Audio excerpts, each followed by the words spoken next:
Jai Hind everyone, I am Corporal Kashish from Voice of Red Heckle. Today we have young enthusiastic boy cadets from Sindhya School. Let's have a glance of their hard work and their journey to Republic Day Camp 2024. Jai Hind Aryavardhan Singh, thank you for joining us on the behalf of National Cadet Corps and Team Voice of Red Heckle. I extend my warmest welcome to you. Jai Hind ma'am, thank you for featuring me in your podcast. Okay Aryavardhan, before we talk about your journey to Republic Day Camp 2024, tell us something about yourself. I've been in the Sindhya school since 8th grade and also in the Sindhya band. We have been trying to come to RDC since 8th class, but due to COVID, we could not come.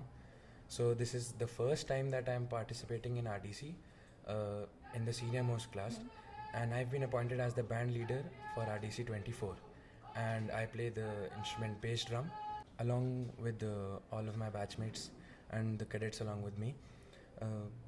A journey from 8th grade till now in 11th has been very hard, but when I've come to RDC, it has felt that all this hard work is paying off. Would you like to tell us about the glorious history of Sindhya band? When started in 1897, in 1950 the band was established, and it was established as the pipe band.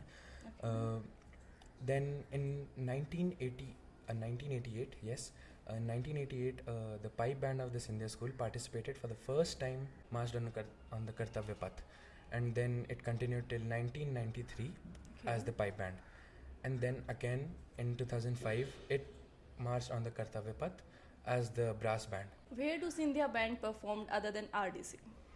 Other than RDC, if we talk about the latest place where we performed last time was in Bhopal on the 75th NCC Day. Okay. And before that, on our school's Founders Day, 21st of October, Prime Minister Narendra Modi was invited as the chief guest for the Founders Day of the Sindhya School. And we were the first cadets who welcomed Mr. Narendra Modi on his arrival to the Sindhya School on the Founders Day. Other than that, for formal occasions such as the arrival of the Board of Governors or Jyotiraditya Scindia, who is the chairman of the Sindhya school, first thing that the school does is make the band perform. Okay, Aryavardhan, give us some glance of your practice. How do you guys practice in your school? And when was your practice for RDC started? Since July, our aim is RDC. Okay. तो बच्चे आते हैं around 150 cadets आते हैं starting से, और practice am starting से यही रहता है कि हम आरडीसी में परफॉर्म करना है. तो 7th, 8th, 9th and 11th, 10th और 12th इसलिए नहीं आते because of boards. Yes. Otherwise before breakfast एक प्रैक्टिस होती है और आफ्टर लंच एक प्रैक्टिस होती है, and on Sundays it's before breakfast and after breakfast.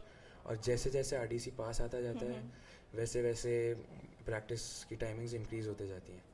तो अगर जैसे हम देखें कि 7th क्लास का जो बच्चा होता है जब वो आता है तो सर देखते हैं कि हाइट, वेट और कैसे बजाने में कैसा होगा, आउटकम क्या मिलेगा, उस हिसाब से इंस्ट्रूमेंट्स मिलते हैं.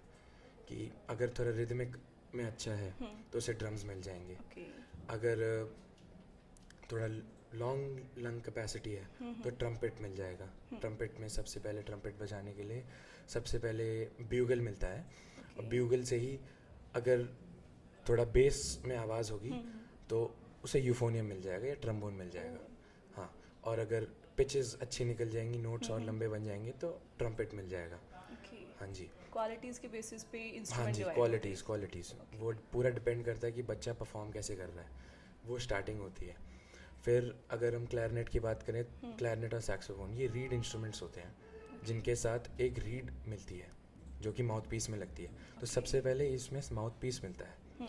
तो अगर वो 17 सेकेंड्स स्टार्टिंग में 17 सेकेंड्स अगर वो बच जाता है तो क्लैरिनेट मिल जाता है. 17 सेकंड कंटिन्यूअसली बजाना 17 सेकेंड्स कंटिन्यूसली क्लैरिनेट और सैक्सोफोन में डिवाइड हो जाता है.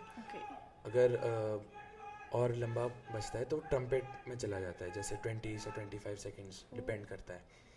और अगर बेस, अगर काउंटर्स जैसे तेज़ बच जाते हैं या काउंटर्स स्ट्रॉन्ग आ जाते हैं तो यूफोनियम या ट्रम्बोन मिल जाता है. हाँ जी. और हर एक इंस्ट्रूमेंट का अपना अलग अलग पार्ट होता है. जैसे जो ट्रम्पेट होता है वो मेलोडी बजाता है बैंड की. हाँ जी. और जो क्लैरिनेट होता है वो बीच में शार्पनेस ऐड करता है बैंड में. और जो बेस होता है वो बीच में काउंटर्स देता है, Okay. जो बैंड को एक अलग से बिल्ट और स्ट्रॉन्गनेस देता है। और जो ड्रम सेक्शन होता है वो बैंड की रिदम बनाता है। जैसे कि मेरा खुद का इंस्ट्रूमेंट बेस ड्रम है, Okay. तो जो मैं 3 बीट्स देता हूँ उससे बैंड चलता है। हम्म. और अगर मेरा बेस ड्रम रुक जाता है या हम्म. अगर मैं बजाना रुक जाता हूँ तो बैंड बंद हो जाता है। तो पूरा डिपेंड करता है कि अगर मैं बीट ढंग से दे रहा हूँ कि नहीं दे रहा हूँ।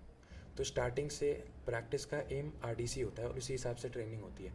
सबसे पहले अगर हम बात करें ट्रम्पेट की तो उसमें सारे गामा ही सिखाते हैं। ट्रम्पेट क्या, हर एक इंस्ट्रूमेंट में सबसे पहले सिल्वर ट्रम्पेट मिलता है। Okay. सिल्वर ट्रम्पेट का माउथ पीस थोड़ा मोटा होता है, जिससे बच्चे को बजाने में, कैडेट को बजाने में थोड़ी ईजी होती है बजाने। तो उसमें वो थोड़ा लंबा बज जाता है। फिर उसमें अगर हम 3 ट्यून 5 ट्यून अगर हमारी कंप्लीट हो जाती है सिल्वर में, तो फिर गोल्डन प्रमोशन होकर गोल्डन मिलता है। Stages. हाँ, स्टेजेस में मिलता है। Okay. तो इम्प्रूवमेंट भी उस हिसाब से होता है। तो जब गोल्डन मिलता है, गोल्डन में उसको कम अराउंड 15-20 ट्यून और सीखनी होती है थोड़ा मास्टर करने के लिए। Okay. वो हमारी ट्रम्पेट। फिर यूफोनियम में सीधा यूफोनियम मिल जाता है, जिसमें काउंटर्स स्ट्रॉन्ग आने चाहिए, आवाज़ और तेज़ होनी चाहिए और ट्यून बिल्डअप आना चाहिए। Okay. हम क्लैरनेट की बात करें तो क्लैरनेट पीसेस में जॉइन होता है। तो सबसे पहले माउथ पीस, फिर 2 पीसेस, फिर 3 पीस, और फिर जाके एंड में 5 पीस मिलते हैं। वो और क्लैरनेट में अराउंड 27 कीज होती हैं जो हर एक ट्यून में बजती हैं, जो हर एक ट्यून में यूज़ होती हैं। Okay. और फिर अगर ऐसी प्रैक्टिस स्टार्टिंग में 2 ट्यून सिखाते हैं, एक चैरिट्स ऑफ फायर और एक ए वतन। Okay. और ऐसे ऐसे स्टार्टिंग में 1 हफ्ता लगता है, 2 हफ्ते लग जाते हैं, कभी कभी और ज़्यादा टाइम लग जाता है। लेकिन जैसे जैसे प्रैक्टिस बढ़ती जाती है और कंसिस्टेंसी बढ़ती जाती है तो ट्यून्स सीखना एक एक दिन से 1-1 घंटा हो जाता है। मतलब एवरेज कितनी ट्यून्स तुम्हें याद होती, कितनी तुम सीखते हो? एवरेज एक ट्यून एक बच्चा अगर देखा जाए तो विदाउट नोट्स, हम लोग नोट्स नहीं पढ़ते, नोट्स नहीं सीखते, हम लोग बाय हार्ट करते ट्यून्स को। तो एक बच्चा, अगर हम ट्रम्पेट की बात करें तो 65 ट्यून्स ट्रम्पेट में होती हैं। 65 मेलेडी और जिसमें पेट्रियाटिक भी आती हैं, फॉरेन मार्चेज आती हैं, स्लो मार्चेज आती हैं, और बाकी जो मूवीज़ तो नहीं कहेंगे, कोई लेकिन songs? सॉन्ग्स जैसे ताकत वतन की एक मूवी सॉन्ग है, लेकिन वो पेट्रियाटिक है।